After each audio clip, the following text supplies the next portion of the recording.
Hi, my name's Kevin. I run a flock of about 200 breeding ewes. I've been a producer for 6 years and would say I've got a good flock. But recently, I've been getting a little concerned. Some of my mature ewes are coughing, losing weight, and breathing hard, even though their temperatures are normal and they're still eating. It's most noticeable when I'm moving the flock down the road to a different pasture. These ewes lag way behind. I've treated them for pneumonia, but they don't get better. They just continue to go downhill. I also noticed that at lambing time, a lot of my ewes had hard udders, but not like regular mastitis. In these ewes, the udder is really firm, but the milk looks normal. I don't think their lambs are getting enough milk. After talking to my vet, I realized that these changes could be something called ovine progressive pneumonia, or OPP. It's also called Medivisna, which means labored breathing and wasting. That sounds a lot like what I'm seeing. Apparently, OPP is caused by a virus that attacks the lungs and udder, and sometimes also the joints and brain. What's worse is that once an animal is infected, it's infected for life. There's no way of getting rid of it. No treatment, no cure. It's really contagious, too. It's a nasty one. The damage from OPP builds up slowly over time. Sheep are usually infected as lambs, but they often don't develop visible signs until they're 3 or 4 years old. So even though my young stock look healthy, they can spread the virus all over the farm. What's worse is they can be in this stage for years, and some infected animals never show signs. My vet told me that most lambs get infected from close contact with an infected ewe. The virus is spread by nose-to-nose contact and through the air, so being in a pen with infected ewes puts healthy animals at high risk of becoming infected. The virus is also shed in the colostrum and milk of infected ewes, so some of my lambs probably inhaled it, while others might have suckled it directly from their dams.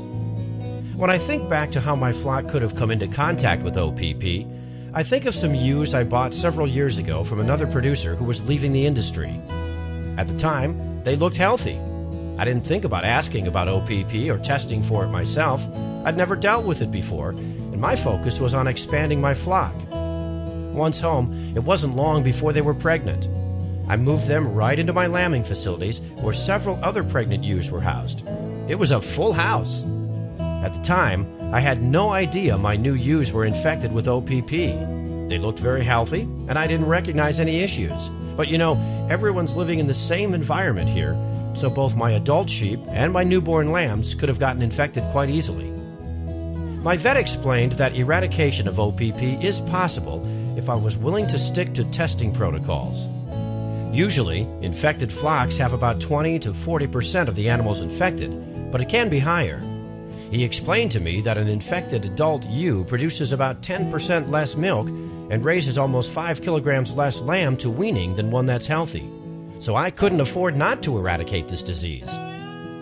We started by finding the infected ewes using a blood test on all sheep 6 months and older and removing the test positives from the flock to prevent further spread. It's basically a test and remove program.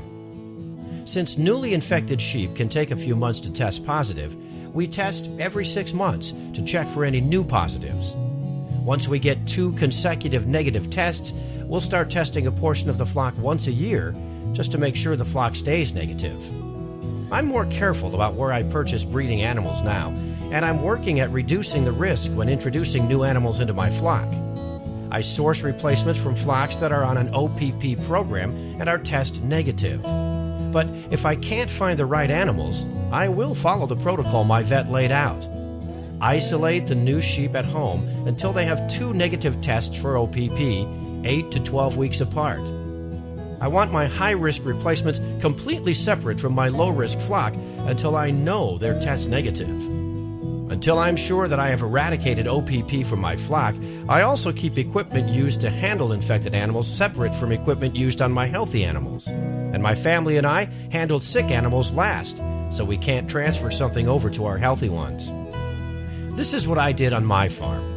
For you, I'd say talk to your vet and work on ways to deal with OPP on your farm. You'll see, stopping OPP in its tracks all starts with reducing the risk of introducing OPP, identifying sick animals, and preventing spread by removing them from your flock. Once you understand how it works, it's pretty straightforward.